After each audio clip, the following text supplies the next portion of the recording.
En marge de la session ordinaire du bureau politique du Parti des travailleurs, Louisa Hannoun a tiré à boulet rouge sur ceux qui tentent de déstabiliser son parti et les accuse d'avoir formulé des menaces de mort à son encontre. Soucieuse de maintenir plus que jamais l'unité de son parti, devant la presse, elle a fait l'appel des membres du bureau politique pour prouver que l'écrasante majorité était présente, hormis 3 absents qui ont subi des pressions liées à leur poste au sein de l'UGTA.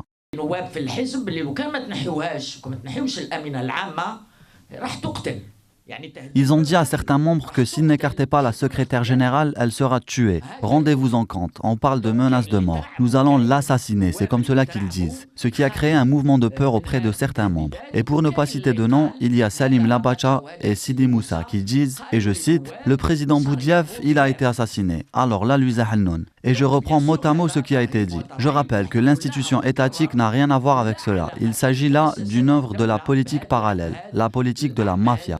الممارسات الإجرامية هاد ممارسات السلطة الموازية السلطة نتاع المافيا. Pour Louisa Hannoun, il ne s'agit plus d'une oligarchie. Ce sont les méthodes de la mafia italienne et bulgare.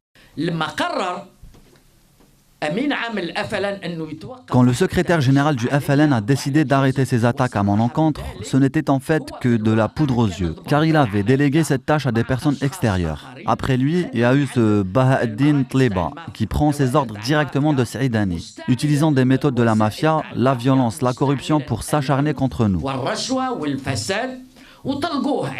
Louisa Hannoun a réaffirmé sa position concernant la révision constitutionnelle qui devrait être soumise au vote à partir de mercredi au Parlement. Nous militons depuis 2006 pour rendre la parole au peuple. Nous sommes des partisans du processus constituant, a-t-elle déclaré.